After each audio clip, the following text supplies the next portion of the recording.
Welcome to ABM Talks. I'm Alex and Shaheen's here, so we're going to host you for these. ABM has been a growing topic of interest in B2B, so we decided to put on these talks so we can get together as community and kind of ABM enthusiasts and talk more about ABM, what's working in the market, and how to approach it. So these sessions are quite casual, as you can probably tell. So feel free to join the conversation as it goes on. And of course, we're going to be getting to the questions that were submitted. Just a quick 1 minute bit of housekeeping before we get into introduction to the topic. So we've got quite a few questions that have been submitted when people registered. So if you've got a question, we'll invite you to come up and discuss it further, and as well as any follow-up questions. So we want to spend a good amount of time on these questions as well. We really want to dive into some of these issues. So they're not going to be like 1 or 2 minute answers. They're going to be quite extensive. And just make sure you've got your mic off if you're not wanting to participate in the Q&A. But we do love a bit of banter in the chat, so feel free to continue your conversation there if we're in the middle of a question. Of course, feel free to put your camera on if you're comfortable with that and show us your smile. And also, I'll be re-editing these into a podcast. So if you're uncomfortable with your question or your voice being part of it, just let me know. You've got my email, I think, and I'll remove you. So the topic today is what's the right type of ABM for your organization? So Shaheen, maybe we can start there with what are the specific types of ABM and tiering? Let's do it. We got Ben. Hey man. Hey, good seeing you, Ben. Yeah. All right. Yeah, sure thing. Let's talk about. Yeah. So as Alex said, the topics that we pick are pretty niche when it comes to ABM, and you can probably tell. And it's good because then we can keep a pretty tight session like these ones, pretty intimate. So we're talking about different types of ABMs, right? And I think the first thing that you kind of come across when you talk about ABM is the pyramid, right? The 3 types of ABMs that everybody has kind of heard of: the one-to-one, the one-to-some, the one-to-few, and the one-to-many. And so I think it's useful to think about the history of ABM and where it came from. So originally it started from one-to-one. Originally, it started 2003. ITSMA came up with the concept, working with Accenture and I think Fujitsu, and came about from the Accenture and Fujitsu talking about, hey, we've kind of come across this new type of marketing that we're doing, where we become really bespoke and we're very focused in terms of the companies that we're going after. And we have kind of like a market of one. So that's where it all started. And from that market of one, looking at one company and marketing to that one company alone, because some of these organizations are really big, it made sense. I mean, now there are organizations with hundreds of thousands of people with market caps of a small country. So you can have a complete focus on one organization. As time went on, the lower tiers started to get created. The one-to-few got created because people were like, all right, not every account we can afford to spend so much resources having a one-to-one kind of go-to-market strategy for them. So then you had the one-to-few, where we talk about, you have a cluster of accounts in there. You can have multiple clusters of accounts, but the gist of it is that you would have your clusters are based on a pain point, or they're based on a vertical. It could be, you might say, if it's in Australia, you might say the banking sector. If it's in the US, you might say the retail banking sector, as the market is larger. Or you might say, vertical is not important for us. We are going to look at a pain point. So this became pretty common in COVID. There were a lot of organizations that had the same pain point, and you could cluster them in one cluster, and you would see. anywhere between, if you're like an ABM purist, you would see anywhere between maybe 5 accounts in a cluster to up to maybe 20. 20 is pushing it, but you can see 20.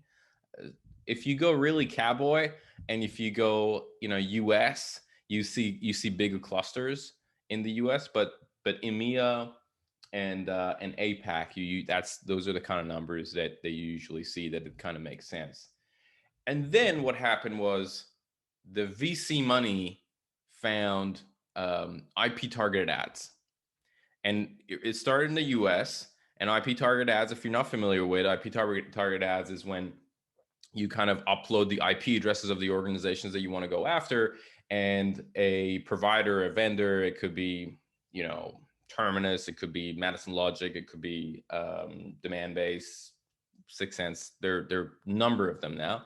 They would then go and target those account lists for you.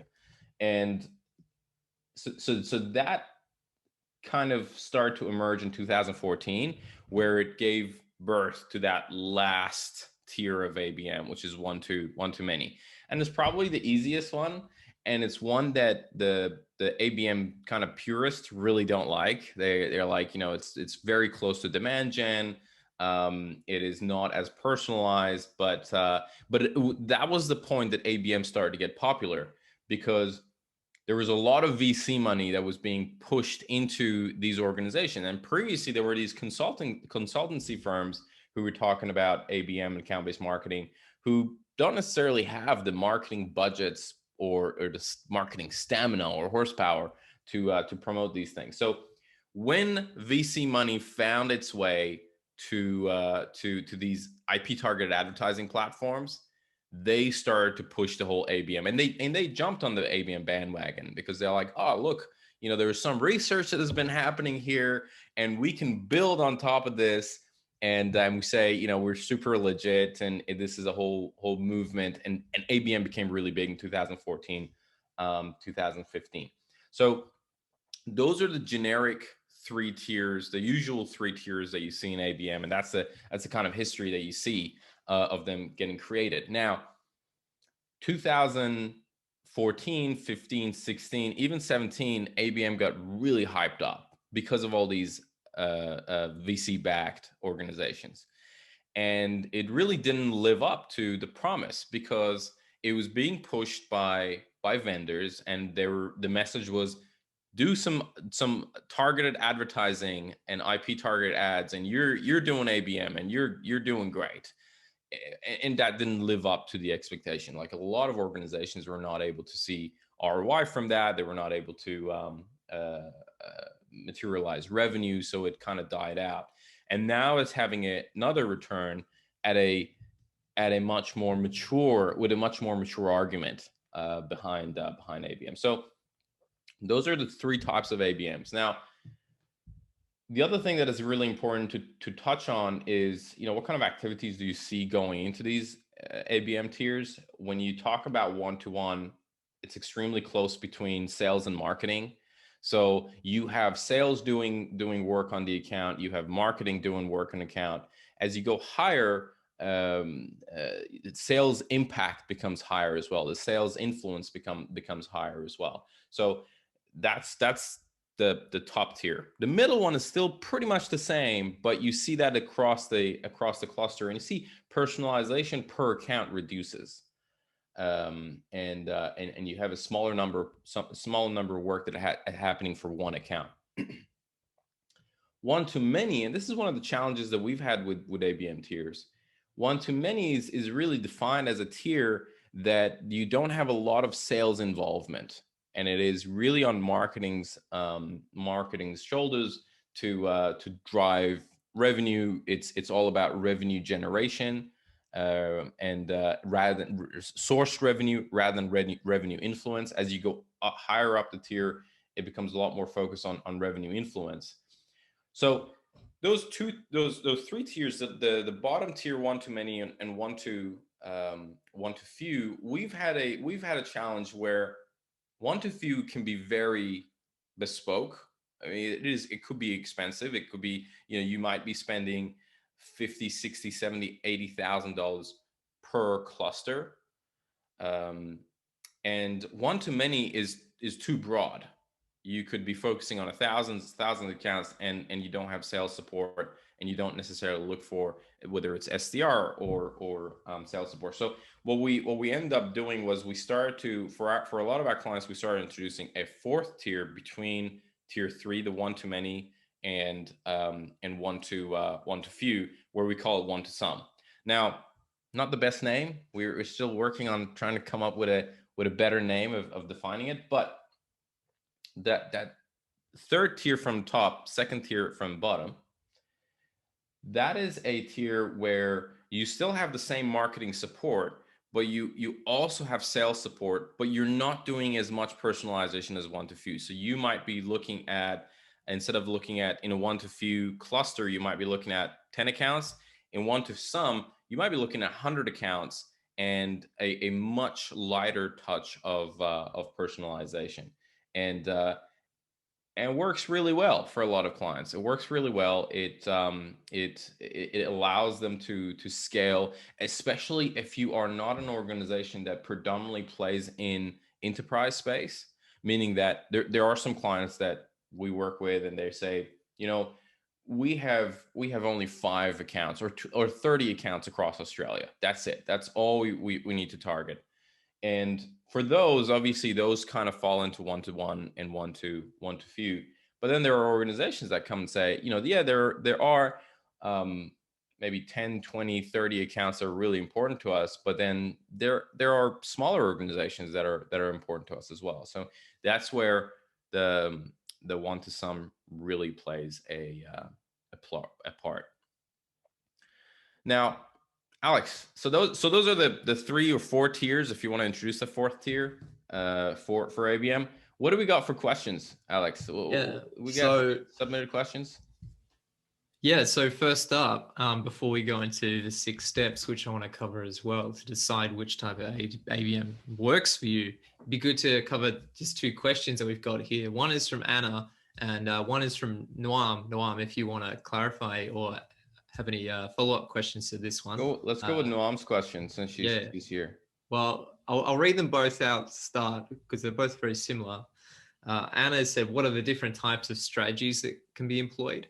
And then Noam has said, what kind of ABM strategies? Oh, Anna's just joined now.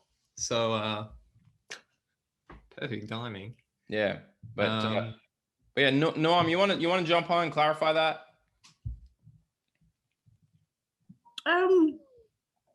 I think you're going to get into it anyway, but it was, just what are the key strategies for the different ABM types? I'm actually not really aware of the different types of ABM that there is, so I'm kind of new to them. Got it. Okay. So let's go through let's give an example for every like all the 4, right?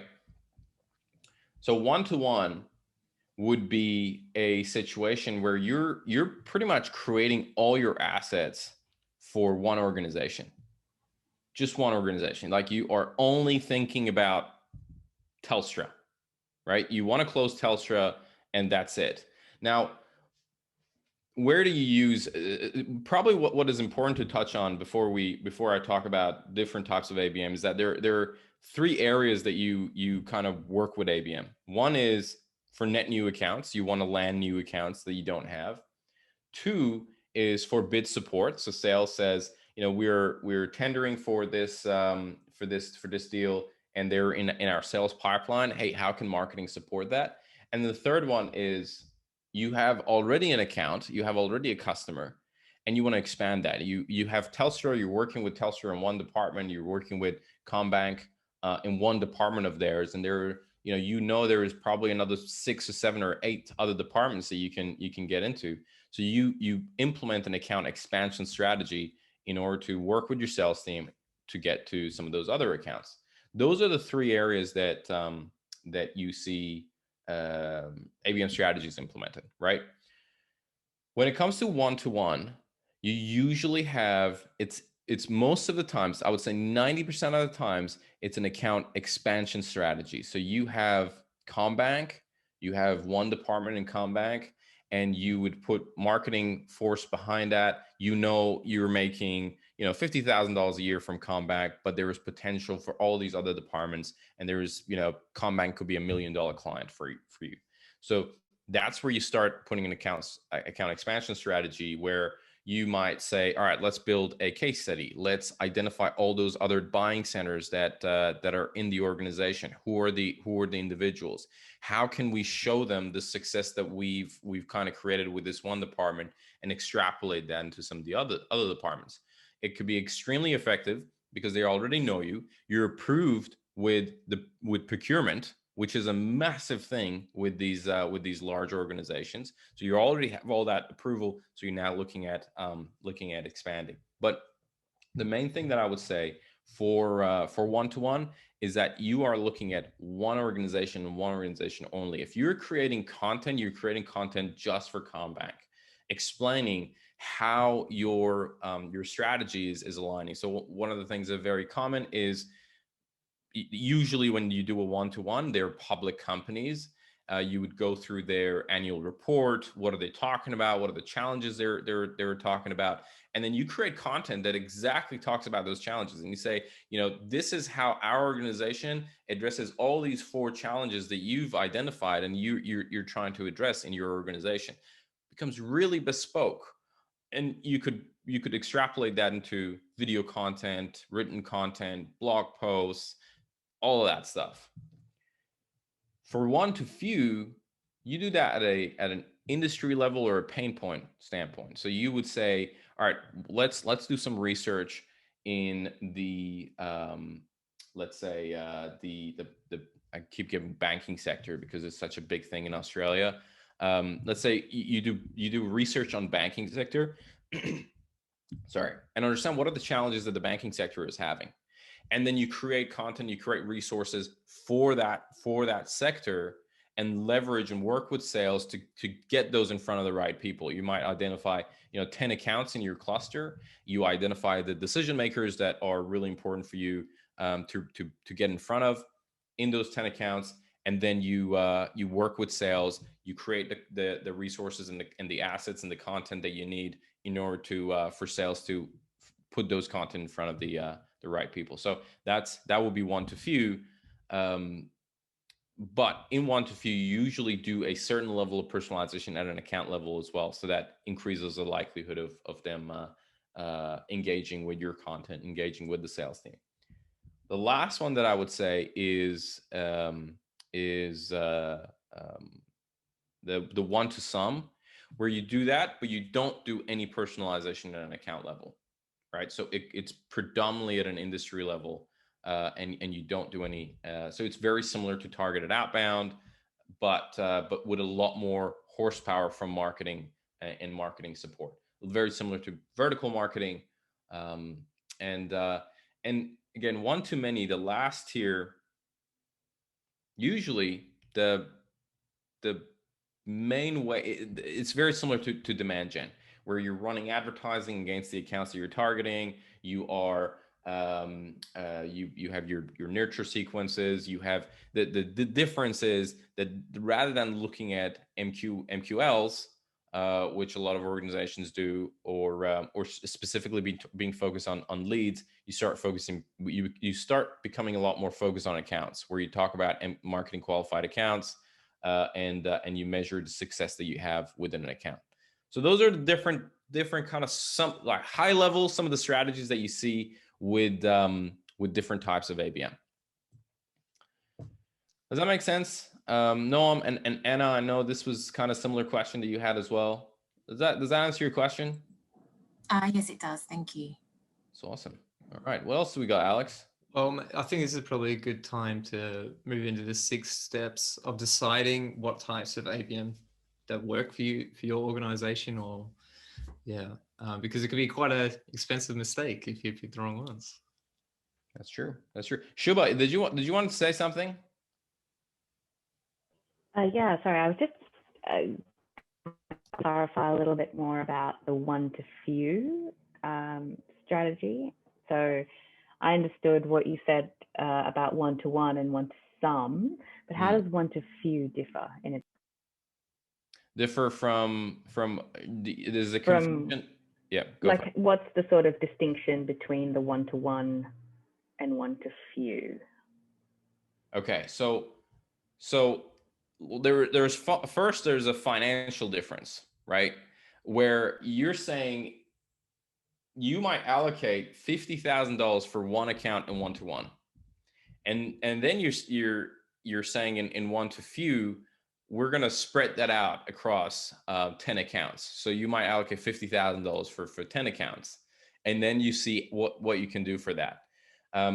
The number one difference is if you're going after really big organization and enterprise clients in so as I said, one-to-one predominantly is used for account expansion. If you're going after, so if you have Combank as a client, you go with one-to-one for expansion. But if you want to get into the banking sector and you don't have them as a customer, you identify 10 banks and you run a one-to-few campaign against them. So you have the personalization at account level is much lighter because you don't want to invest. It becomes really risky to run one-to-one when you're trying to just get into an account. So rather than putting all your money in one basket, you spread it across a number of accounts and you de-risk your approach, right? Yeah, That is the main reason that you focus on one-to-few and not one-to-one, because of the level of risk that you could have for net new acquisition. Yeah, got it. Okay, thanks for answering that, Shaheen. Appreciate it. No problem. What else do we got? Are there any other questions that have come up from this conversation that we've been having? Maybe not. I do have one, sorry. Not sure if it's going to be covered shortly, but I was just wondering what the customer journey would look like when you're building out the one-to-one strategy, or perhaps maybe the one-to-few strategy.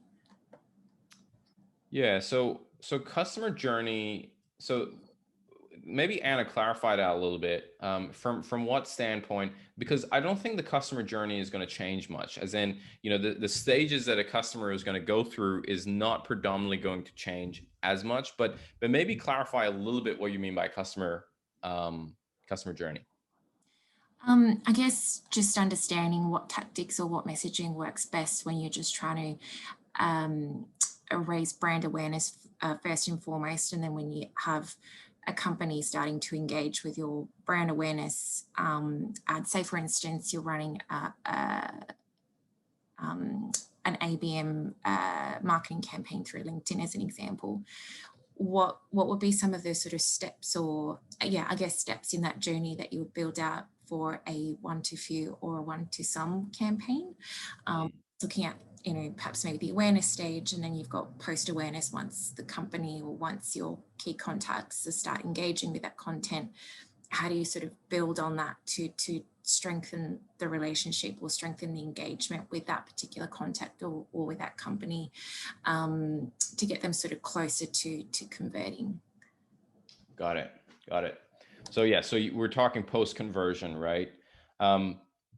What I would say for post-conversion, one of the big differences between one of the big differences between demand gen and ABM is the over reliance on. In demand gen, you have a lot of focus on marketing, and the way that the journey changes is introduction of your sales team. Now, whether you have SDR teams or you have BDM teams, they get a lot more involved in the activities that you have. So every single time that we're running one-to-few, even one-to-some, what we do at the beginning is for 2 or 3 weeks, we run brand awareness campaigns, where what we really want to do is we want to make sure that our logo and our brand gets in front of the people that we're gonna go after. Then what we do is we bring the SDR team, the sales development team, or the business development team, whatever business development reps, whatever you call them in your organization. we bring them in so that they can do their outreach. And we've seen somewhere between 20 to 30% increase in the meetings that they book when there is that brand awareness. So what I want to say is, it's very hard, and it really depends on your average contract value as well, and the lifetime of your customer. It's very hard to run LinkedIn ads, and you're targeting enterprise organizations.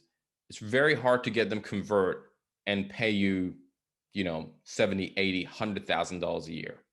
Right. So this is a challenge that we see quite often, where marketing is like, we're gonna push this this initiative forward, and we're gonna be generating all this revenue. And it's really hard, especially in the Australian market. In the US, it's a bit different because you have a larger,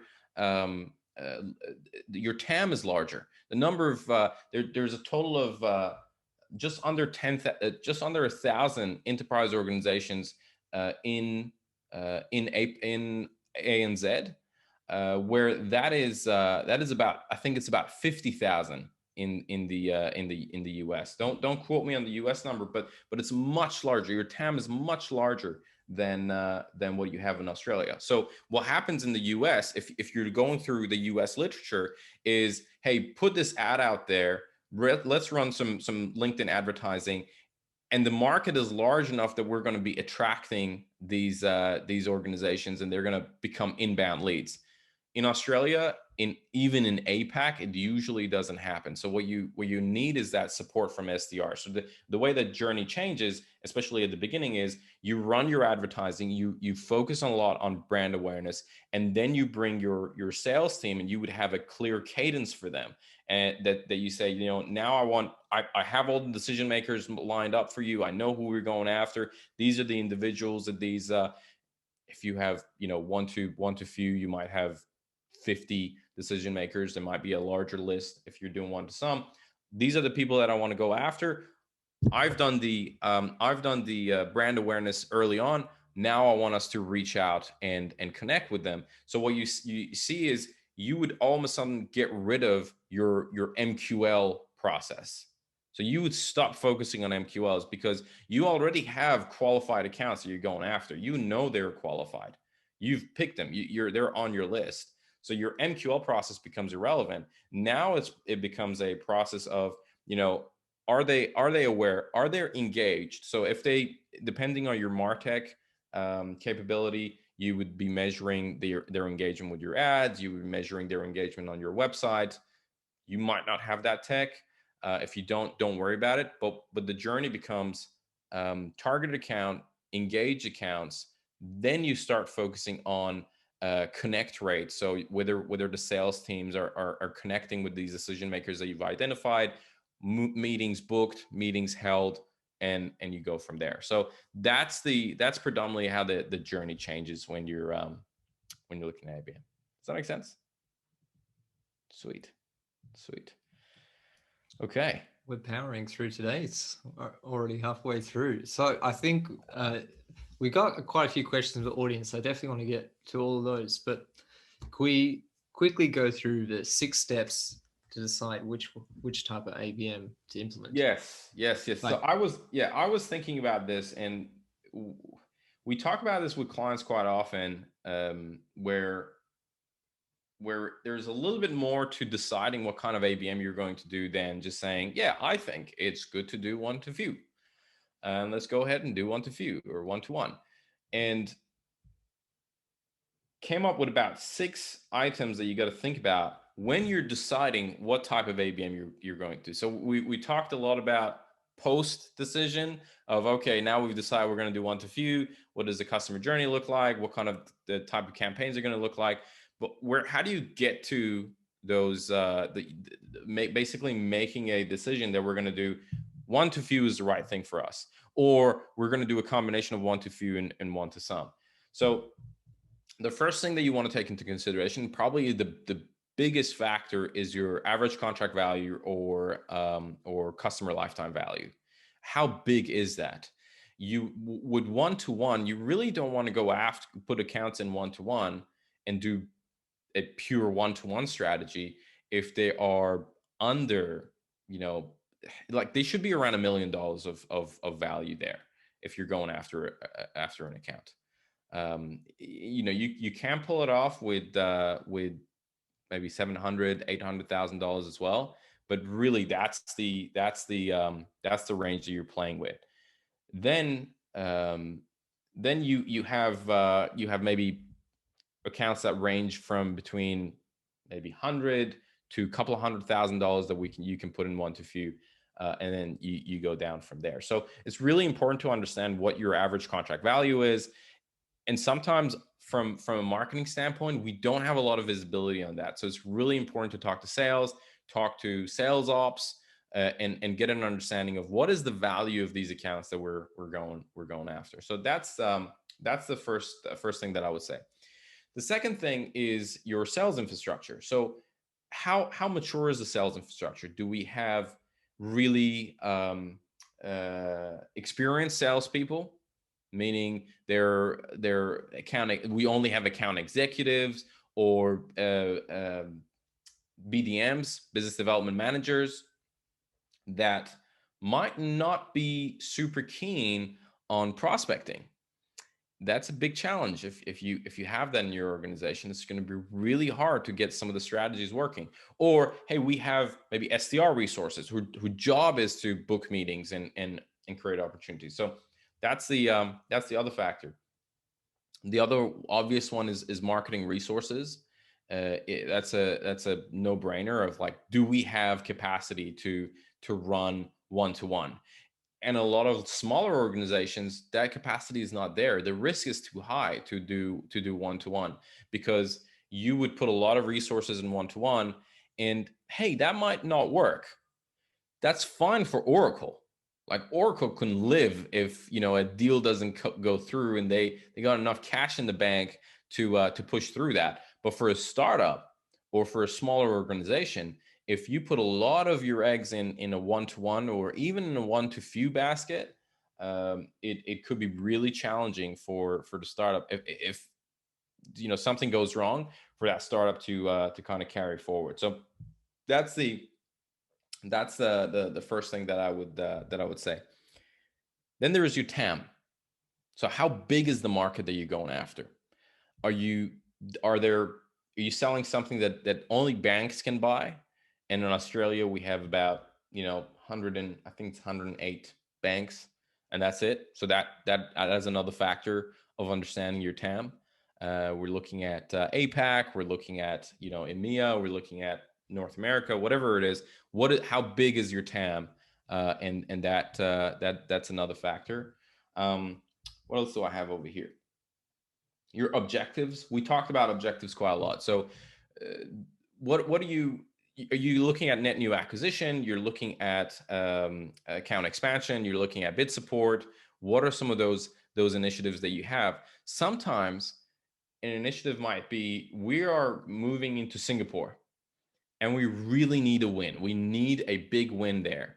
So all of a sudden, your average contract value is not as important, because if you land a big account in Singapore, there's going to be a lot of social proof attached to that, and therefore you're going to be able to get a lot more accounts there because you can show presence. So all of a sudden, your average contract value is still important, but not as important, because it can lead to other deals.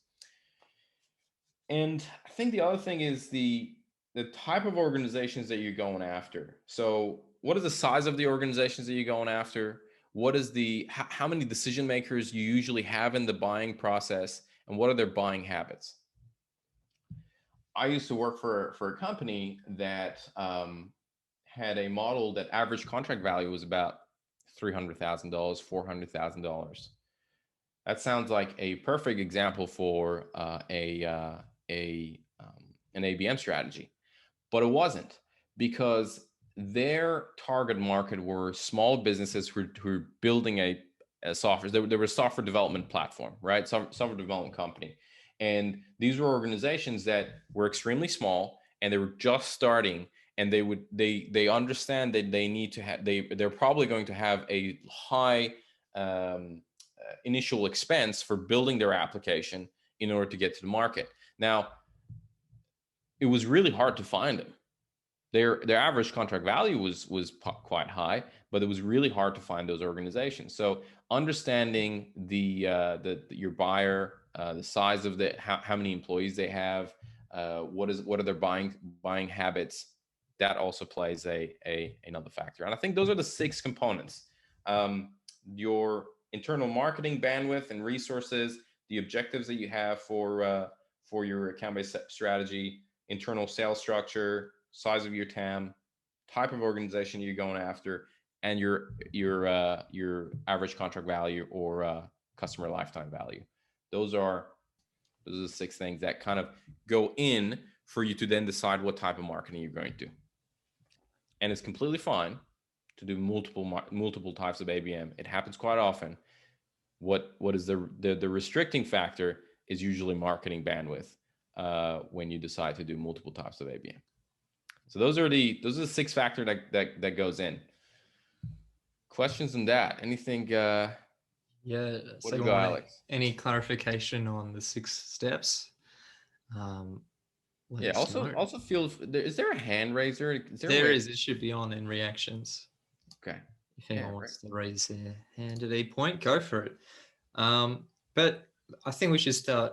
If there's no questions there. Oh yeah, Van Visa. Oh, she's lucky. I was actually thumbs up. Van Visa, I was actually going to get to your question now, which is why is ABM important to startups? If you want to jump up, Van Visa, and clarify anything there or ask any follow-ups. Good morning. Hi. Hey, Van Visa. I think, we covered quite a fair bit of stuff this morning, right? And let's picture like a startup who have no, can't even like calculate the LTV just yet because they've only been around for less than 2 years, or 18 months, for example. And now I moved into the startup world, and I just didn't even think prior to joining startup that ABM is actually the right strategy to go after if you are operating in a startup.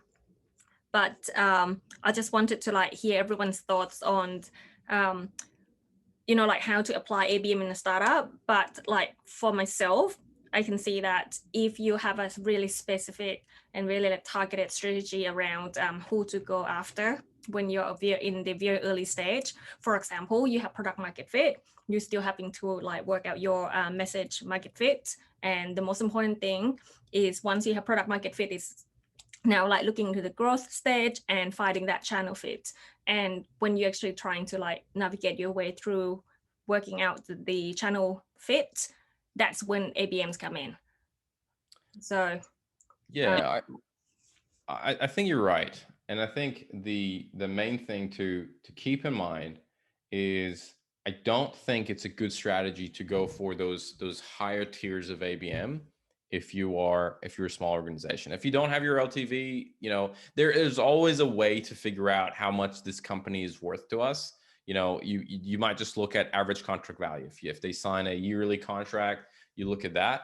But because of the risk to the organization, I think it's better to have a broader approach in the early days so that you can get revenue in as fast as possible from whether it's smaller deals. And there are multiple factors in there, right? Because you're also looking at investors. Investors want to see numbers. They want to see how many new customers. They might not be interested in you saying, hey, we landed, Origin, and that was a $500,000 versus we landed 50 smaller accounts that all were $10,000. And that becomes a lot more attractive. Oh, there is traction going on versus there was one deal. So there's a lot more politics in there in a startup world when you're thinking about it. And because of that, I usually say that looking at those higher tiers is probably not a great approach for a startup. Look at one to some, one to many. Get sales support for one to some. I think one to some is a really solid strategy for startups because you are covering a wide range. You still haven't figured out your messaging, so you can have a not bespoke messaging for an account, and a more broader message for the market, and then go to market. So that's what I would say would probably be the safest bet for startups. Cool. Thank you. No problem. I might just add a follow-up to Van Visa's question there, and then I'm going to get to your question, Jason. I know you're waiting for that. So what size should a company be before they start moving up the pyramid, or can a company of any size kind of start working on any style of ABM? What are your thoughts, Shane? I think what it becomes very like it's a similar question to what Van was talking about, where it's if you're a small organization, you probably it's too risky for you to look at a one-to-one strategy. It's just that the economics of it is if it falls through and you don't have enough cash in the bank to pay salaries, then you're screwed, right? So you don't want to implement a strategy that puts your eggs in too few baskets, and you want to take a more broader approach for that. So we got a question from Jason here. I'm sure has some thoughts about this one, Shaheen. So Jason, if you want to come up and discuss it a bit further too. The question is, what metric do you use to convert an account to an MQL? Ooh, MQLs. I'm not a big fan of MQLs, Jason. You want to touch on that a little more? I don't know if Jason might be a bit shy, or cool. Might not be at the desk. Jason, well, okay. Let's talk about. So, how do we convert them to MQLs? Is that the question? What metrics do you use to convert an account to an MQL? So you probably want to move away from the whole MQL metrics. If you do want to push for marketing qualified something, it becomes more account, where you have a look at, hey, has this account been engaging with us? Has this account been coming on our website? Because you also can't do that at a lead level with a lot of ABM. So how do you look at an MQA? How do you measure an MQA? Usually it's tech enabled. So if you're running LinkedIn ads, LinkedIn will tell you the accounts that have been engaging with your ads. So you can have that as a score that then inform your sales team that, hey, out of these 100 accounts that we're targeting, they're this and this and this has been engaging with our ad. To give you information about how many times they've been engaging with your ad and so on and so forth. If you have reverse IP lookup technology, this could be Lead Feeder. A lot of the big ABM vendors also provide it, but they're definitely smaller, more affordable technology. Lead Feeder again is one of them that allows you to understand whether a certain company with a certain IP address has been visiting your website. And what pages have they been looking? So you can again layer that information on top of what you tell your sales team, and in order to further prioritize an account for them to put more focus on it. And lastly, I mean, if they're a hand raiser and they come through one of your forms, I mean that's cream on top. That again, it's really hard to make that work in the Australian market. Challenging. Especially if you're going after large organizations, but if that happens, obviously you want to very clearly inform the sales team about it when you're working with them on the outreach sequence. So those are just some of the things that I would say if you really want to focus on marketing qualified. Those are some of the metrics you can measure. Van, what do you got? Can I add? If you want to marry the two together, like so the MQA and MQL together, another way that you can do this is you could have score for MQLs, and you can set like a score for MQA.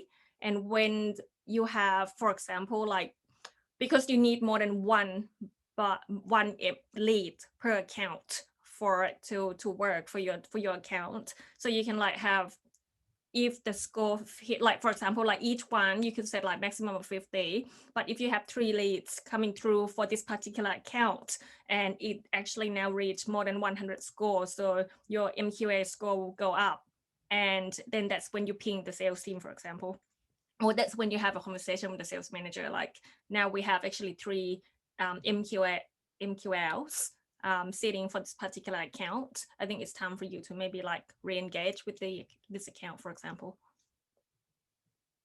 Know what I'm saying? Solid point. Solid point. No, I hear you. Yeah, I mean, using that as another, I'm getting a lot of glare on my camera.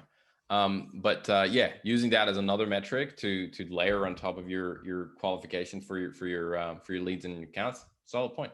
Solid point. Shuba, you have 2 questions here. Would you like to come and discuss them? Yeah, sure, but I don't remember the first one. I remember the one I sent you today. Yeah, would you like me to read out the first one? Yeah, that'd be great. Thanks. It was how long to spend on target accounts to identify need. Might need a bit more info on that one as well.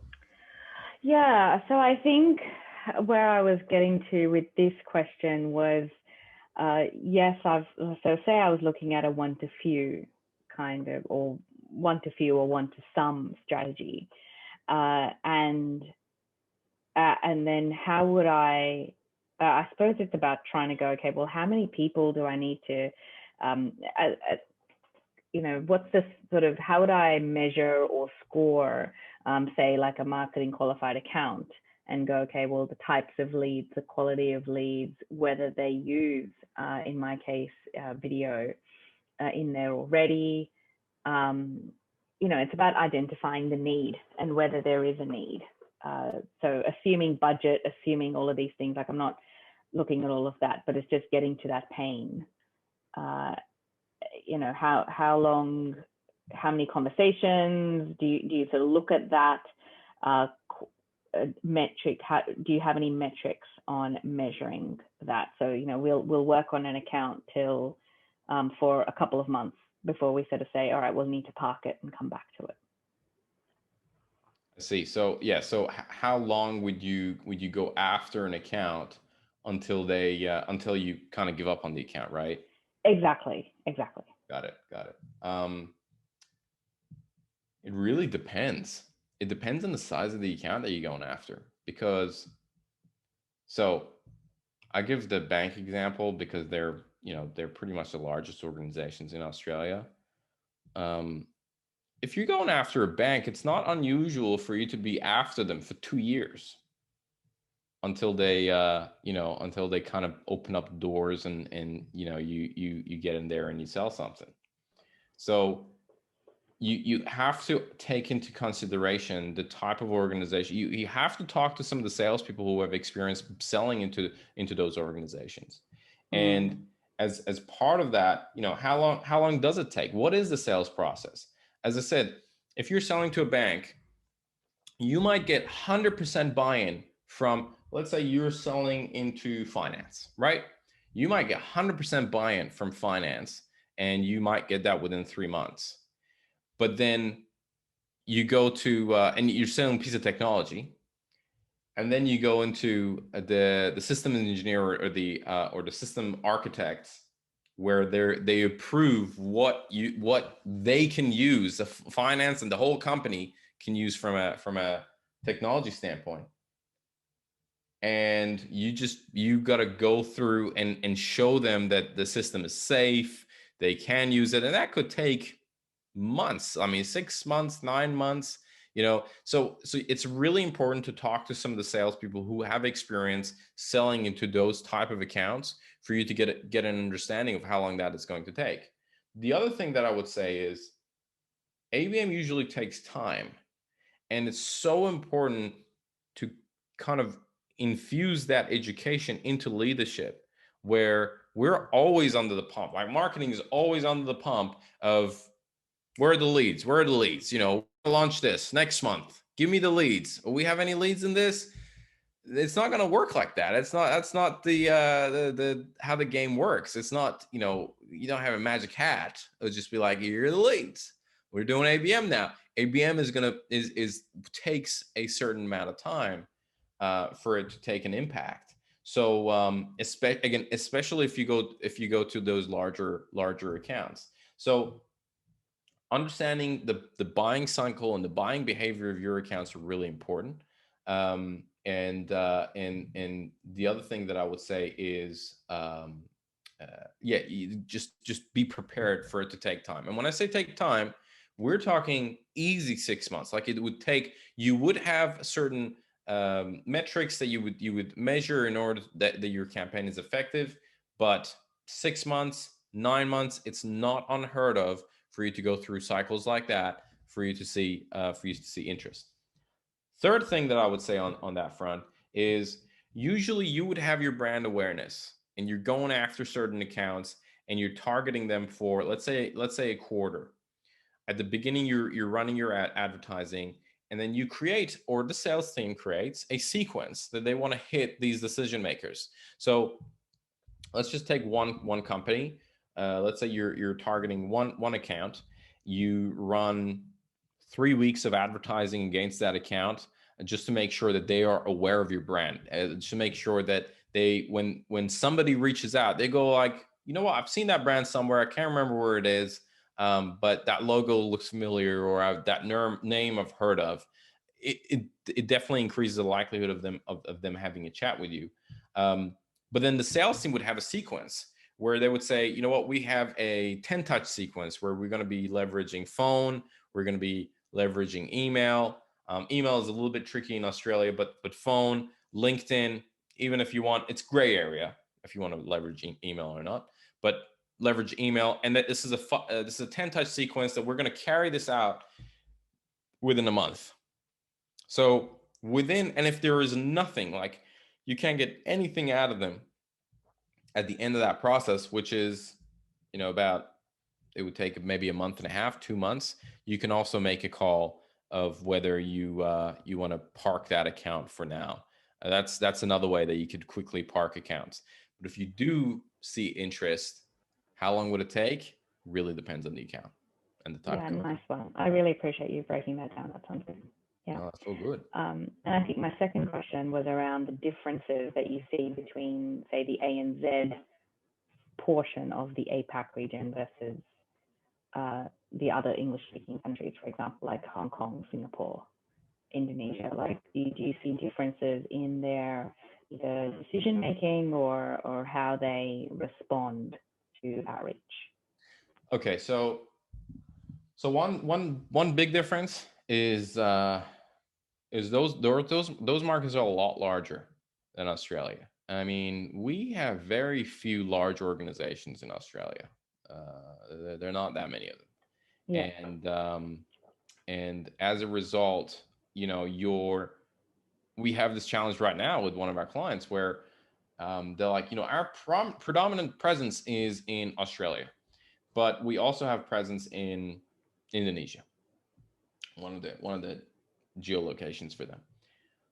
And but we definitely want to run campaigns in Australia, and we run the numbers, we run the revenue numbers, and we're like, Australia, if we focus on Australia, and these are the accounts that your revenue is going to be a third of your focus on Indonesia, for example, because there's so many larger accounts in Indonesia. So ANZ in general, it's a small market. Keep that in mind. They do spend a lot.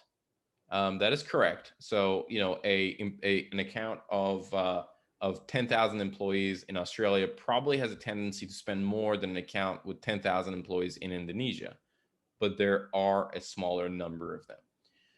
And the messaging is different. The culture is different. In Singapore, to some degree, Singapore is a little bit different, but not too much. India is different. Indonesia is different. Malaysia is different. Hong Kong for sure is different. When you go into Korea and Japan, if Japan does fall under your APAC strategy, messaging there is completely different. You cannot take the same content and take the same messaging, especially from your sales perspective, especially for your market development messaging, and just copy and paste that in those markets. So so I suppose one of the things that I'm thinking about, sorry, I know we only have a couple of minutes left, but one of the things I'm sort of conscious of that messaging and the culture is, you know, in the US, say US, UK, and probably ANZ here, the conversation can be that even though it's a cold outreach, it can be a lot more personable, or casual sometimes, almost in its language, to get a response, whereas that probably wouldn't fly as well in those other countries. No, it won't. It won't. Like Korea, you gotta be super formal, like very formal. Or is it like Japan? You can't do outreach. Like it's just rude. Like if you cold call someone, it's just rude. I think it's Japan, or I might be mixing with some of the countries. So you do have to take those into consideration when you're running your campaigns. Yeah, nice one. Yeah, thanks. Really appreciate this time. It was super valuable. No, that's all good. Summary. Let's just wrap. Let's get to that last question. Wrap up with this. Are there any tips on how to educate, align, and get buy-in from sales for support on selecting accounts and strategies for ABM? It's hard. It's hard. It is quite a challenge. One of the things that we started doing is, especially when we start working with an account, is we stop calling it ABM. We don't call it ABM anymore. We call it account-based engagement, because ABM, it all of a sudden, like, when you have marketing at the end of it, they're like, oh, that's a marketing thing. I don't want to pay attention. It's a new coloring of the month. Forget about it. So we start kind of introducing it as account-based engagement and account-based strategy. And usually they do get excited about account selection. That's the part that they have all the hesitation when you're getting them in there in order to say, tell me about some of the more important accounts. And the most important thing is beforehand showing them what a potential ABM campaign could look like, get them super excited, and then say, look, we would like to run something similar to this for the for these accounts. Let's select the accounts. And what happens is immediately they start feeling seeing the commission. They start that you got to think when you deal with salespeople, you got to think of commission, right? That's the main thing you got to take into consideration. 10:01. All right. But yeah, we can have whole nother session on that summary. Yeah. Well, thanks everyone for joining the second ABM Talks. We're going to keep doing these. The next one is going to be in 3 weeks. So you'll get an email from me just saying thanks. Feel free, please, to reply to that if you've got any ideas of topics you'd like us to cover as we continue to do these. Yeah, great seeing you here, and look forward to seeing you at the next one. And absolutely, please have a great weekend and come back to the next one and let us know how you're progressing with your ABM. Awesome. All right. Sounds good, everybody. Thank you very much for joining. Enjoy Friday.